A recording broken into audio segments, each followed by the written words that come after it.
So, welcome. This is where I'm going to be for the next 24 hours. I am doing the infamous 24-hour Zwift challenge this weekend, starting tomorrow morning at 10 a.m. This challenge literally will be done right here on this bike, on this trainer. So I will be cycling indoors on the popular Zwift app.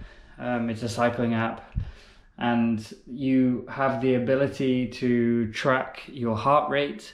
You also get to track how far you've gone. The game itself and this trainer will also give me the ability to, when I ride up a hill, for example, it'll apply the resistance of what a normal hill would feel like. So there will be some undulation, which would be nice.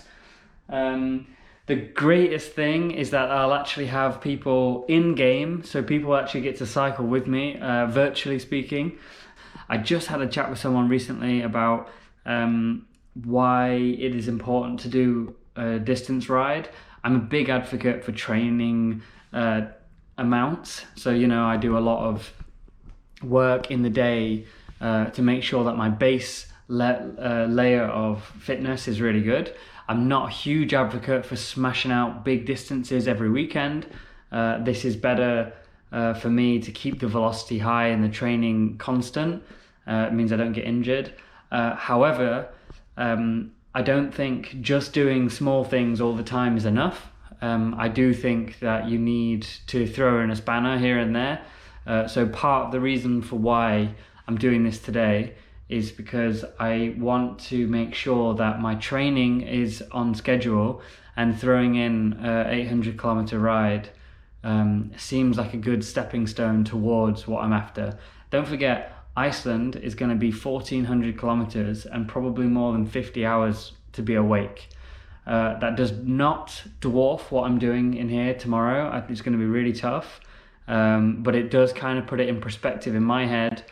If I can get half of it done inside a boring attic in Amsterdam, I won't make the joke, then I should be okay for Iceland. Yeah, wish me luck. See you tomorrow. Okay, first things first, to the supermarket. So no surprises here, it's pretty basic stuff. We're just gonna hit it up with bananas, we're gonna get some bars, we're gonna get a beer for afterwards, obviously, and then I think the only curveball is the gazpacho drink, because it's like this kind of easy to digest food. Then the bike has to go up bloody stairs. Here we go. First, the classic daily struggles. Ugh. I'm getting my bike upstairs. Take my bike. It's a good job I've got a carbon frame. Okay, it's 10 a.m. I'm about to start. I'm a little late, but I have all of my stuff now lined up on my sideboard. Got all my food and supplies, gummy bears, the bike set up. Got myself some little comfortable aero bars, put them on last night. Yeah, it's nearly go time. Ooh. Okay, let's do this. 24 hours. Okay, quick weigh in before I begin. Scores on the doors. 66.5.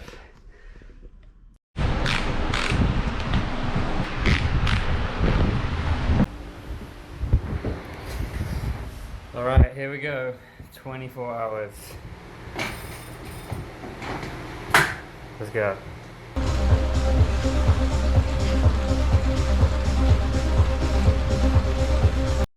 Yo, yo, yo. So I'm now entering into my third hour.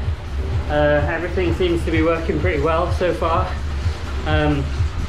I did choose the Mega Pretzel loop on Zwift. I didn't realize that the elevation gain for each lap is 1,600 meters per lap, 109 kilometers. So I've kind of decided I'm going to go off track every now and again. because I mean, who wants to do a 1600 meter climb for every 100k, right? So I've got nothing to prove on the climb. I'm just going to just try and get some distance down and try and put in some climbs where possible. But yeah, spirits are pretty high at the moment. Fueling's going well. I'm just currently enjoying the first section.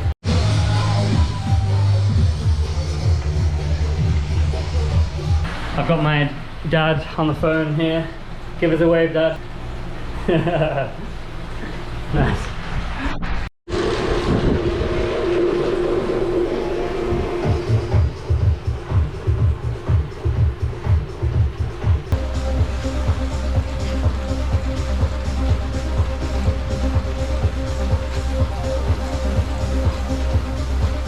Jerry joining me on the old Zwift. Give us a wave, mate. Thanks for the support, dude.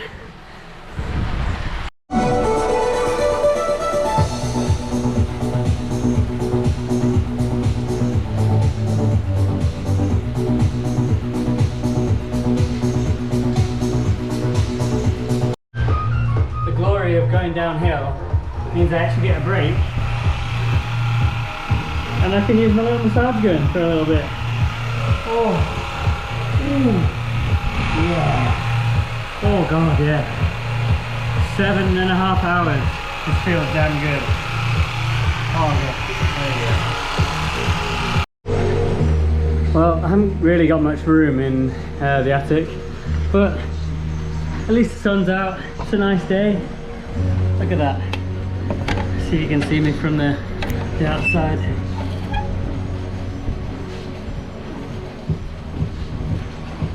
Fucking weird this, isn't it? I'm just cycling inside my house for 7 hours. Oh god. 223 kilometers. Doing alright. The legend Michael Brolbert has joined me for a little ride. Give us a wave, Michael. Nice one. How's it going? Yeah. We're in a little group together, so he's come to support the ride for a bit. Nice one. Okay, this is a message for Jake. Got in touch, told me he was going to be doing a pretty serious bike ride all the way around Iceland, and I'm really looking forward to following it. I did a bit of a long bike ride once as well, 40 hours plus, and got one of these bad boys at the end of it. So check that out, getting the right angle here. You want to knock yourself one of those up, Jake, when you nail this and you ask for a bit of advice. So key message there, bang. Keep it calm all the way, especially near the start. Don't get overexcited. Enjoy, relax, and remember, it's a long game. And the other top tip, I know this is what you were looking for, the magic formula for success. Knock one of these bad boys back.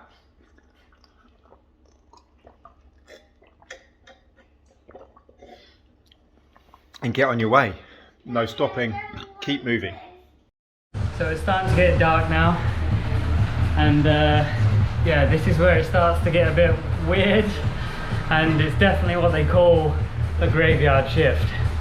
So we're entering into 300 kilometers now. It's now 7:30. We're not quite halfway yet, but we're getting there. People are supporting us, which is nice. I've got a good friend of mine from home, James Griffin, with me. I've just been on the phone with Michael Brolbert. Yeah, we're still going. What a delivery. What a delivery. Here we go. Burrito, what else? Graveyard shift. Good company. 325 kilometers now. We've got a little food board over there, jotting some stuff down. Oh god. So we're entering in to the kind of nighttime kind of slog fest. Legs are definitely starting to fall apart a little bit, but I'm just having more gels and just trying to stay on top of things. The last thing I want to do is start to think about all of the negative stuff, and also think about like the bigger picture right now. I definitely don't want to think I've got another 12 hours to go, that's for sure. Yeah, so just brick by brick, we'll slowly get there. So we're at 11:12 and I think it's time to rest the little legs for a minute. I'm gonna have a 5 or 10 minute break. We're here. I've got company. Yeah, so yeah, gonna take 5 and then get back on the horse. A little mental trick here. I mean, changing my socks is going to change absolutely nothing in terms of performance, but a small mental gain can have a big dramatic effect, and it's something as simple as changing your socks can really change up where you're at. So quick change of socks, a little break, and then we're back on the horse again.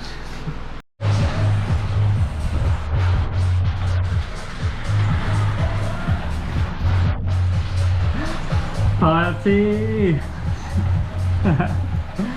Hang on, I'm gonna, I got Chris here with me. Look, give us a wave, Chris. Yeah! Comms crew, we got it. Hey Jake, it's Chris. My advice for the 24-hour indoor ride would be keep ahead of sodium in your food and in your drink. So like lots of salty snacks, focaccia bread, absolutely amazing, and have lots of sodium in your drinks as well, because that's the thing that you won't notice it's going wrong until your stomach gets really upset. Absolute best of luck, mate. You're probably about, I don't even know what time it is, but like 10 hours in at the moment, so it's about to get so much worse for you. But amazing work and keep it up. Having a bit of a moment. We're just coming into 13 hours now. Just starting to hurt a lot actually. My knees have both started to really flare up, and I'm just asking questions now to, I don't know, I just want to make sure that I'm not getting myself into some kind of problem where I've got an injury after this race. So I just need to do a bit of thinking on yeah, where do we go from here? I was just thinking, like, it's not a moment where I'm calling this quits, but if I have to protect the Iceland event by like not getting injured, for example, then I'm prepared to do that. But obviously it would be sad if I pulled out of this stage. So I'm gonna take the next kind of hour or so just to figure out like how true it is, you know? So I'll tune in soon. Okay, so this is the deal. I am experiencing some pretty bad knee pain in both knees, and I'm making the decision to stop. It's with a bit of a heavy heart, because I'm actually, as you might notice, I'm quite happy still. I've got a lot of energy, but I'm just a little concerned that this knee problem is going to turn into something more down the road. I have nothing to prove on this event other than I wanted to try to see how I would do, and the result of that is it's told me that my fitness is really good. It's really all the training is working for what I'm trying to do. The unforeseen things can get in your way. Obviously I'm not happy with how this is turning out. However, it's still a valiant thing, and I'm really happy to have come 14 hours into a ride indoors, and that's where I'm gonna have to leave it. Now, I had a similar thing that happened to me on the 200k run. I did a training run, I did a 60k training run where I wanted to open up my distance, and after that run I got injured for nearly 7 weeks, right? And that was before we did the 100k, so, and then the 200k shortly after. So the last thing I want to do is get injured. Yeah, that's just how it has to be, I'm afraid. I think I can kind of call this like event IQ, you know. It's just like protect the realm a little bit. You know, there's also something in like pushing through pain and everything, and I always talk about pain that alters, you know, like pain that actually is going to make you be someone different and grow in a different way, you know. And then there's pain that hurts, and pain that hurts is not a good pain, and I don't advise that for anyone, because it can only lead to a bad thing, you know. So, and you've got to just use your moral compass on which one that is. So that's where I'm going to leave it. I'm going to leave it on a very positive note. I'm super happy with my fitness and performance. I think I've done really well today. Yeah, 14 hours on the bike. It's pretty good going. So until next time, we'll have a little recap later on. But for me, now I'm going to go to bed. But first, try and somehow get off this bike. Alright, peace. Thanks for watching. Thanks for all your support. Everyone on Instagram has been sending so much love, and it's been, yeah, that's been really helpful. So thank you so much. And post weigh-in. Yeah.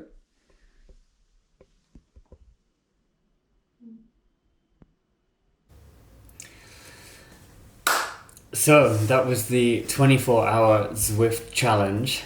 That was an attempt. So yeah, I think you'd probably like to know a bit about the learnings from last night.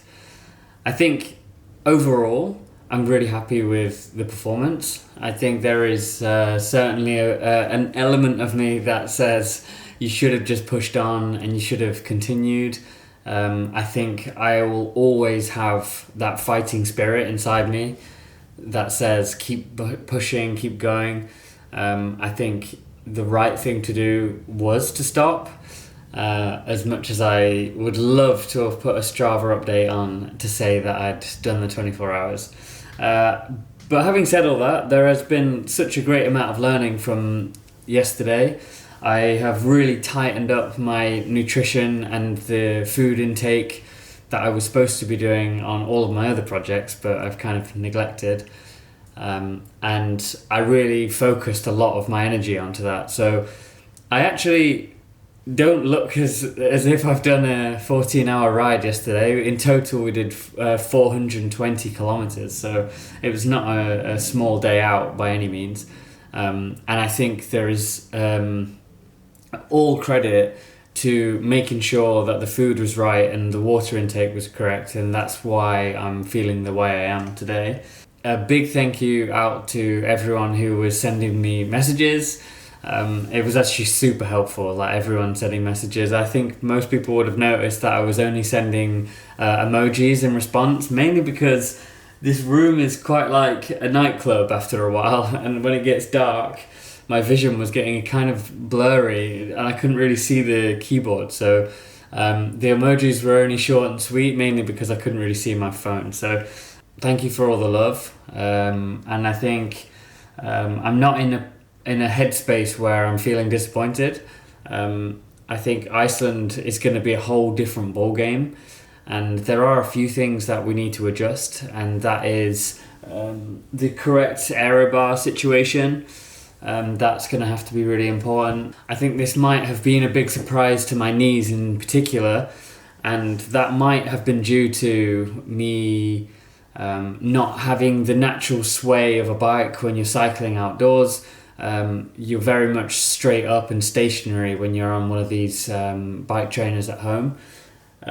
So there are a few things that are going to go into planning now, and I think it would probably be a good idea and a good test to do another 24-hour attempt, but this time outdoors. I think there's a very strong chance that it was the knee issue was mainly down to it being indoor. My feeling is that my fitness is super strong right now, and actually when I got off that bike last night, yeah, I was really okay. Actually, there was no part of me that was saying like, oh, I couldn't go on because of my fitness. So that's really encouraging, and I think the main points were that I was taking fuel, roughly speaking, 500 ml of water, an energy drink, and some kind of food. So that was either a bar or a gel, and that was every hour, on the hour pretty much. Throughout, I also had several just very plain sandwiches, and also I've utilized a little bit of some endurance strategies of having tomato soup as liquid food for the day. It's quite a like a salty, healthy drink to have. I don't think it's enough to not have solid foods on top, but that really helped. I planned to have a lot of bananas, but didn't have as many as I thought I was. I just didn't have the urge to. And also, we did deploy a change of clothing every 7 hours. So that ended up being twice, obviously. And also, to my surprise, I'd only lost 1 kilogram on this event, and that is a huge surprise to me because generally speaking, I can lose between 3 and 5 kilograms on a event like this, and some people might think, oh wow, that's amazing, but really it's just fluid weight that you lose. And I think testimony to our approach to intake of water showed that we didn't do anything stupid this time, so if you keep your body healthy and it keeps it filled with liquids and fluids, then the idea is that you can probably go for a longer period of time, You might also wonder what my recovery plan is. Really, the recovery plan is to relax. I will take several days off. I think your best bet in these kind of situations is that your body takes a beating, regardless of how awake and alive I feel right now. You still put your body through the ropes, so I will take a few days off, and I plan to get back on the bike probably Wednesday. Today is Sunday, and until then it will just be eating a whole lot of food, trying to get back into my normal rhythm. I'm going to be stretching every day. It was nice to talk to a couple of the guys from my athlete WhatsApp group, especially from Michael Brawith. It was really nice of him because he said, it's really nice to have seen you transition from a ultra distance runner to ultra distance cyclist, and that really does mean a lot to me, and it's nice to know that I'm making these steps forward, so I would say that the most important learnings for this ride was that this was a training ride indoors. Even though it was a 24-hour attempt, it was a training ride. And I need to remember that in training, you don't want to do anything that's putting yourself at risk of injury or anything like that. But yeah, thanks for checking in and tuning in, actually. That was a nice experience for me, actually. So yeah, I walk away with my head up high, and then I will just do it again, but just outdoors next time. So yeah, thanks so much. Tune in next time. Hey everyone, my name's James. I've known Jake now since we were both around 15 years old. Always been a bit of a crazy dude, and here we are 14 years later. He's still doing crazy things. If I've got any advice for you, Jake, on this 24-hour ride, it's to keep your undercarriage nice and lubricated. You don't want to be drying up down there, and the same goes for Iceland as well. Just constant application of lube. It's a good thing. Right, best of luck, buddy.